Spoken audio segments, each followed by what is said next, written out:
তাহলে আজকে শুরু হবে আমাদের স্ট্র্যাটেজিক ম্যানেজমেন্ট অ্যাকাউন্টিং 7-2 নম্বর ফরম্যাট। দেখেন, ট্রান্সফার প্রাইসে দ্বিতীয় অংশ, এটা ডিসিশন মেকিং ট্রান্সফার প্রাইস, সিদ্ধান্তমূলক। এখন এই সিদ্ধান্ত নিতে গেলে আমাদের কিছু কনসেপ্ট ক্লিয়ার করতে হবে। কনসেপ্টটা হলো, প্রথমত মার্কেট দুই ধরনের, কম্পিটিটিভ মার্কেট আর নন কম্পিটিটিভ মার্কেট। কম্পিটিটিভ মার্কেটে পূর্ণ প্রতিযোগিতাশীল বাজার বলা হয় যেটা, এটা ট্রান্সফার প্রাইস তৈরি হয় এরকমভাবে যে ভেরিয়েবল কস্ট যা থাকবে, ভেরিয়েবলের আরেকটা নাম হলো আউটলে কস্ট, তো ভেরিয়েবল কস্টের সাথে অপরচুনিটি কস্টটা যোগ করে তারপরে ট্রান্সফার প্রাইস নির্ধারণ করতে হয়। আর যেখানে কোনো কম্পিটিটিভ থাকে না, নট কম্পিটিটিভ মার্কেটে ট্রান্সফার প্রাইস সমান সমান ভেরিয়েবল কস্ট যার মানে আউটলে কস্ট একই, এর সাথে কোনো অপরচুনিটি যোগ হবে না, অনলি ফর ভেরিয়েবল কস্টে ট্রান্সফার করতে হবে। দেখেন, কম্পিটিটিভ মার্কেট আমরা বলতে কি বুঝি, যে বাজারে অসংখ্য ক্রেতা থাকে, বিক্রেতাও থাকে, ক্রেতা বিক্রেতা অসংখ্য থাকে এবং দর কষাকষির মাধ্যমে দাম নির্ধারণ করা হয়, তাকে পূর্ণ প্রতিযোগিতাশীল বাজার, তার মানে কম্পিটিটিভ মার্কেট বলা হয়। আর যে বাজারে অসংখ্য বিক্রেতা থাকে কিন্তু ক্রেতার সংখ্যা কম থাকে, চাহিদা কম, যোগান বেশি, দর কষাকষির মাধ্যমে দাম নির্ধারণ করা হয় না, বরং ক্রেতা দ্বারা পণ্যের দাম নির্ধারণ করা হয়। ক্রেতা বারবার বললে আমি এত টাকা দিব, আপনি দিবেন, না দিলে যা গেলাম গা, এই এরকম, মানে যোগান বেশি চাহিদা কম, বিক্রি হচ্ছে না, তখন কি করব? তখন লাভের দরকার নেই, চালান বাঁচানোর জন্য ওই ভেরিয়েবল কস্টেই বাড়াই দেবো ট্রান্সফার প্রাইস, বুঝলেন? অবশ্যই আমি একটা পার্থক্যও দিয়েছিলাম, যদি কখনো এই থিওরিটা আসে সেখানে এই পার্থক্য আপনি দিতে পারবেন যে কম্পিটিটিভ মার্কেট বাজারে পণ্যের চাহিদা বেশি থাকে আর নট কম্পিটিটিভ মার্কেট বাজারে পণ্যের চাহিদা কম থাকে। ক্রেতা বিক্রেতা দর কষাকষি দাম নির্ধারণ করে, আর নট কম্পিটিটিভে ক্রেতা বিক্রেতা দর কষাকষি করবে না, বিক্রেতার দ্বারা পণ্যের দাম নির্ধারণ করা হয়, ক্রেতার দ্বারা পণ্যের দাম নির্ধারণ হবে। এটা ক্রেতার দ্বারা, নট কম্পিটিটিভ। আর কম্পিটিটিভ বিক্রেতা যা বলবে তাই, ক্রেতা বেশি থাকায় পণ্যের উপযুক্ত মূল্য পাওয়া যাবে, আর নট কম্পিটিটিভে উপযুক্ত মূল্য পাওয়া যায় না। পণ্যের চাহিদা বেশি থাকায় ক্রেতার সংখ্যা বেশি, আর পণ্যের চাহিদা কম থাকায় ক্রেতার সংখ্যা কম। আসলে ক্রেতার সংখ্যা কম বলেই পণ্যের চাহিদা কম, কথাটা এরকমই। একটা অঙ্ক করলে এ ফরম্যাটের অঙ্ক সবগুলো পারবেন, কারণ সবগুলো অঙ্ক সেম একই রকম।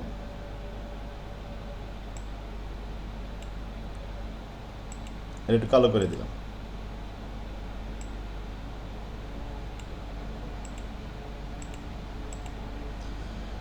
প্রবলেম নম্বর 1, এটা ভেরি ভেরি ইম্পর্টেন্ট, মনোযোগ সহকারে দেখতে হবে, এটা পারলে পরের কটা সব পারবেন। A company has 2 production department, একটা কোম্পানির 2টা প্রোডাকশন ডিপার্টমেন্ট আছে।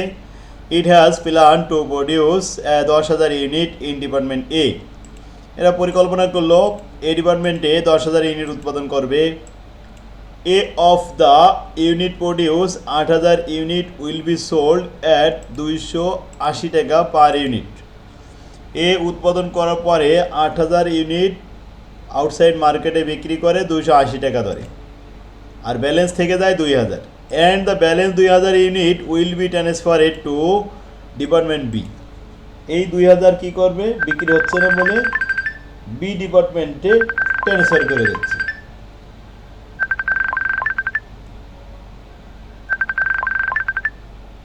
বুঝতে পারছেন? At a variable cost rate, রেটটা ভেরিয়েবল কস্টে ধরা হয়েছে।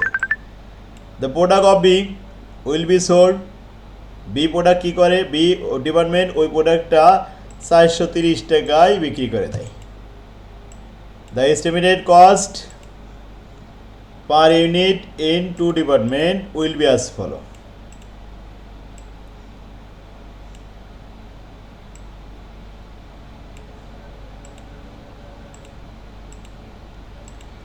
A ডিপার্টমেন্টে ভেরিয়েবল কস্ট 160 টাকা আর ফিক্সড হলো 70 টাকা।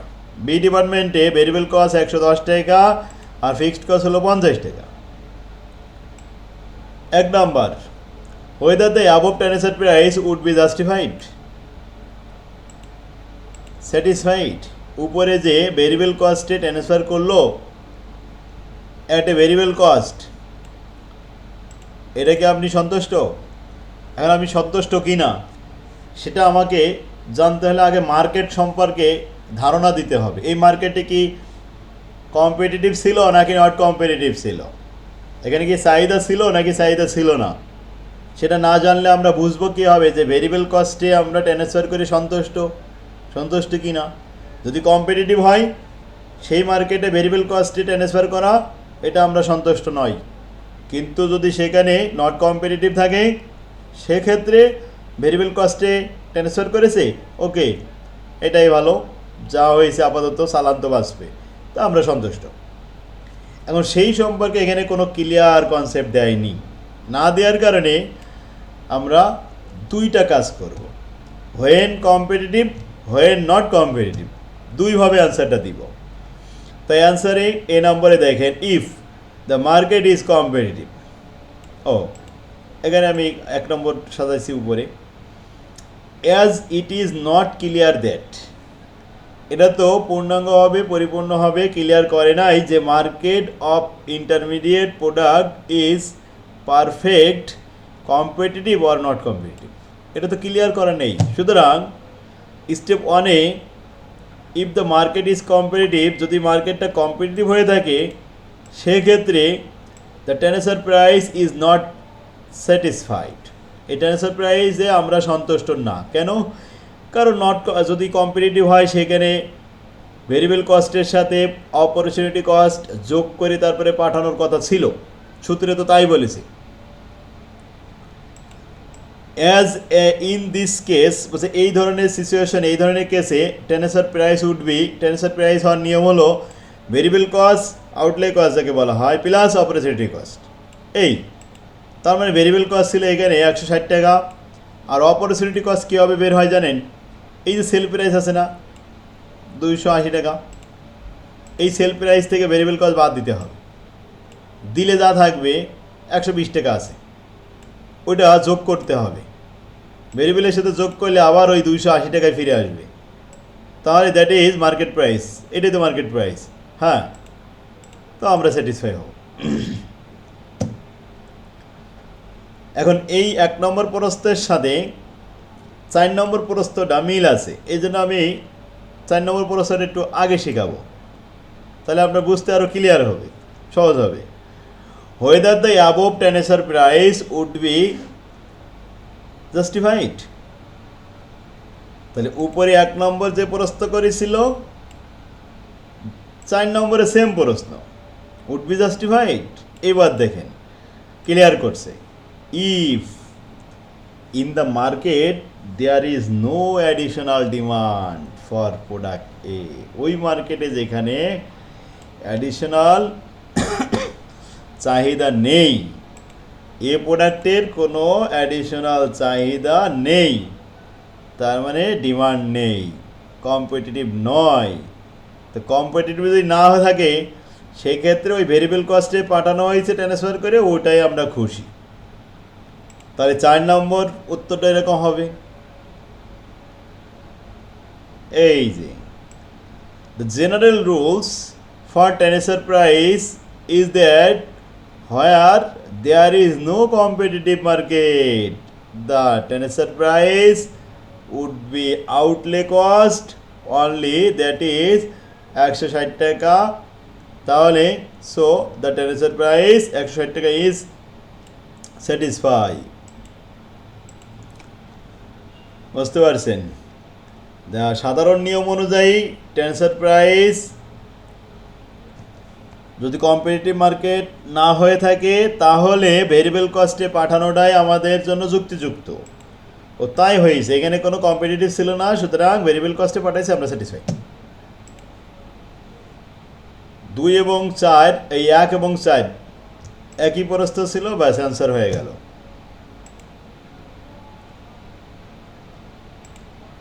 আমার আরেকটা কথা বলা হলো না, এখানে যে স্টেপ এ দেখাইছিলাম, if the market is competitive, তাহলে নট কম্পিটিটিভটা বলা হয়নি যে if the market is not competitive, যদি কম্পিটিটিভ না হয়ে থাকে, যদি না থাকে সেখানে কম্পিটিটিভ, তাহলে ভেরিয়েবল কস্টে পাঠানোটাই ভালো। The transfer price justified in this case, transfer price would be outlay cost only, that means variable cost 160 টাকা। 2 নম্বরে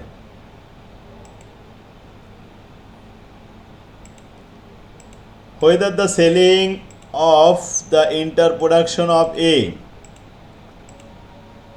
would be profitable by closing down of B.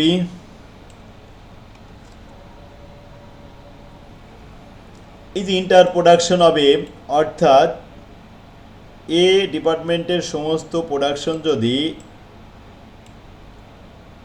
A department বিক্রি করে, তাহলে তা ট্রান্সফার করা লাগে না, তাহলে মুনাফা কি একটু বেশি হবে? এখন এই প্রশ্ন উত্তর দিতে গেলে আমাদেরকে 2টা কাজ করতে হবে। ইন্টার প্রোডাকশন হবে, প্রথমে এ যা উৎপাদন করেছে 10,000 পুরোটাই বিক্রি করে দেওয়া হবে, আর আরেকটা স্টেটমেন্ট করব যেখানে 8,000 বিক্রি দেখাবো আর 2,000 ট্রান্সফার দেখাবো, দুইটার ভিতরে লাভ কোনটা বেশি, তারপরে আমরা এই প্রশ্নের অ্যান্সার দিতে পারবো। প্রশ্নটা আবারও পড়ি, whether the selling of the interproduction of A would be profitable by closing down of B. মনে করেন যে বি ডিপার্টমেন্ট বন্ধ করে দিলাম, দিয়ে এ ডিপার্টমেন্ট যা উৎপাদন করে সব নিজে বিক্রি করে, 10,000 উৎপাদন করে 10,000 বিক্রি করে, তাহলে লাভ কি বেশি হবে?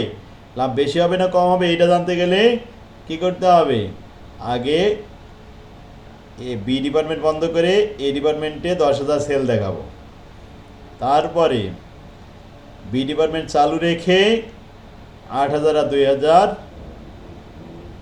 ট্রান্সফার দেখাবো, 8,000 ডিপার্টমেন্টে এতে সেল দেখাবো, দেখায় এরপরে দেখবো যে লাভ কোনটা বেশি হচ্ছে। তো 2 নম্বরে আসেন, এই দেখেন, when 10,000 ইউনিট হবে আর inter sold unit by closing down of B, যখন বি ডিপার্টমেন্ট বন্ধ করে পুরো প্রোডাকশনটাই এই ডিপার্টমেন্টে সেল করা হয়, তখন সেল 10,000 ইউনিট 280, তাহলে 28 লক্ষ টাকা, লেস ভেরিয়েবল কস্ট 16 লক্ষ টাকা, বাদ দিলে কন্ট্রিবিউশন 12 লক্ষ টাকা, ফিক্সড কস্ট 7 লক্ষ, মাইনাস করলে থাকে নেট ইনকাম 5 লক্ষ টাকা, ব্যাস এই তো।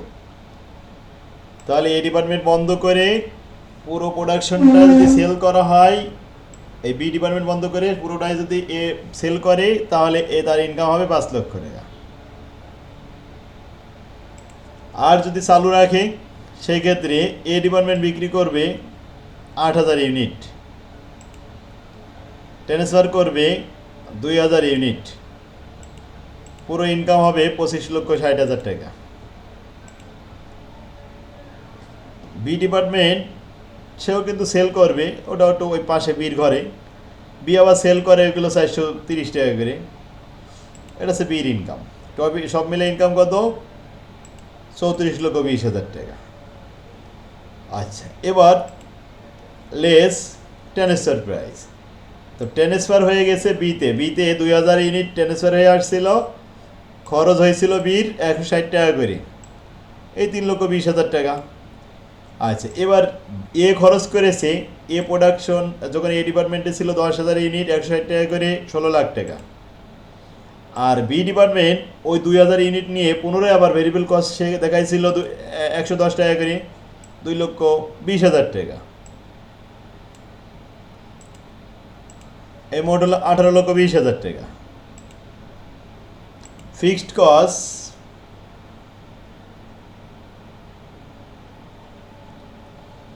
10,000 গুণন 70 আর 2,000 গুণন 50, এ ডিপার্টমেন্টে 7 লক্ষ টাকা আর বি ডিপার্টমেন্টে 1 লক্ষ টাকা, এই মোট 8 লক্ষ টাকা ফিক্সড কস্ট। 18 লাখ থেকে বাদ দেওয়া হলো না, খরচ তো এটা যোগ করা হলো, তা টোটাল কস্ট হলো 29,40,000।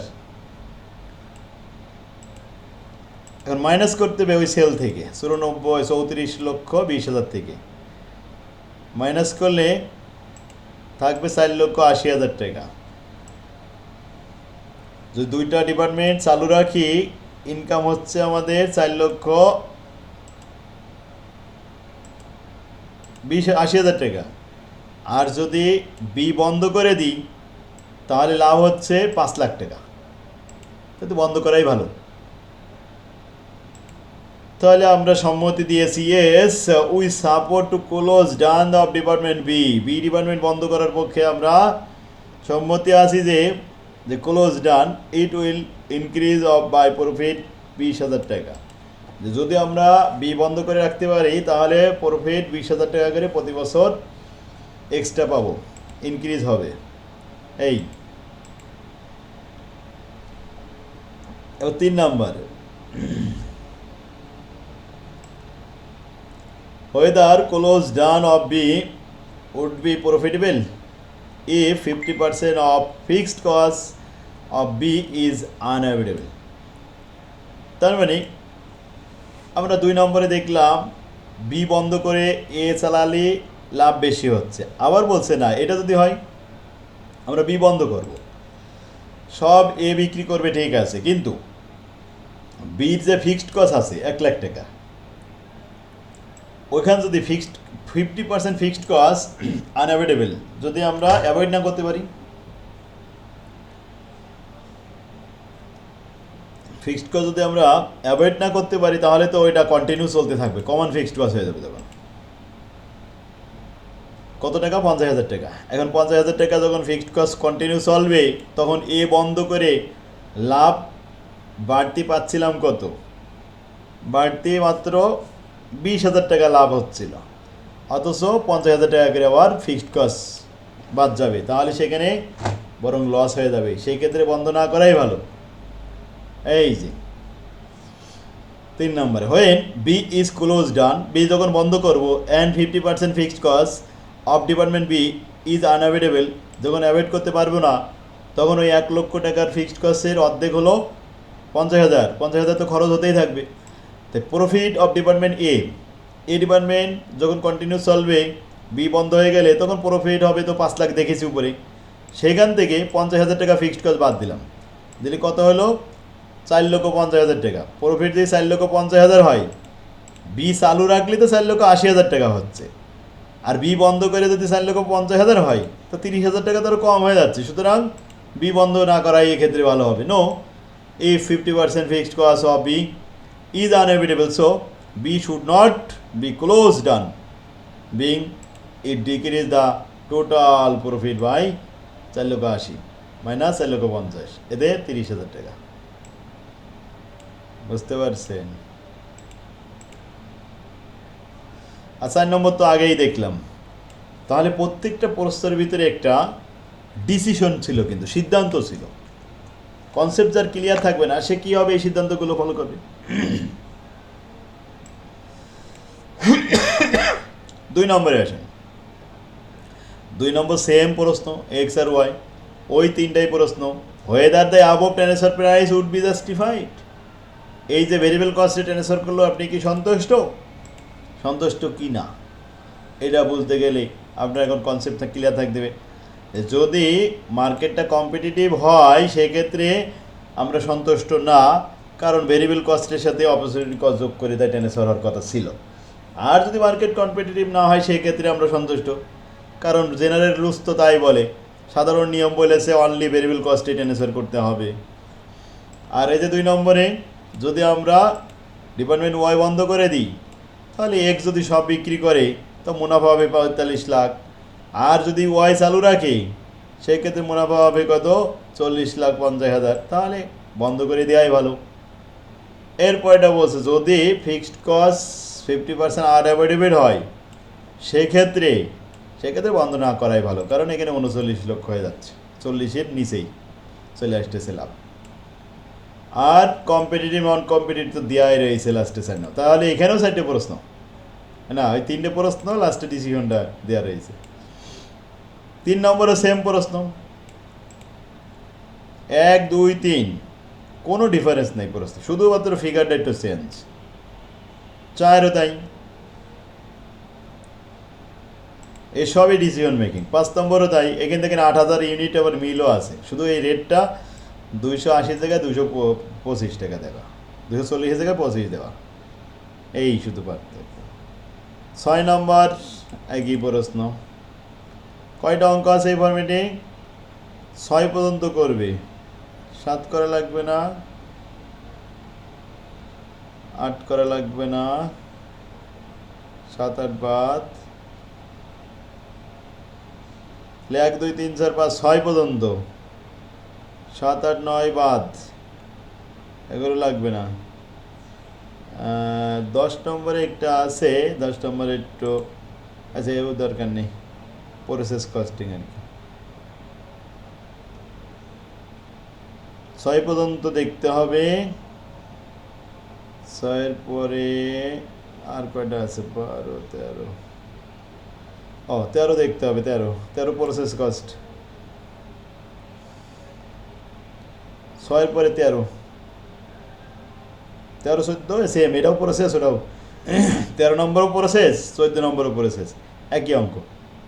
6-এর পরে 13 14 15 লাগবে না।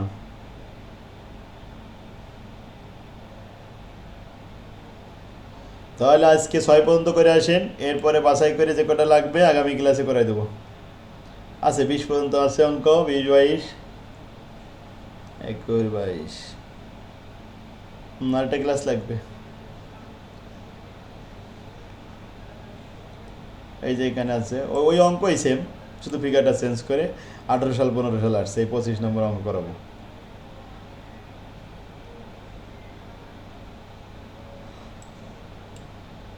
সতেরো সাল আর 22 সাল আসছে 27 নম্বর অঙ্ক, শেষ। তাহলে 2 নম্বর ফরম্যাটের 6টা অঙ্ক বাড়ির কাছে থাকলো।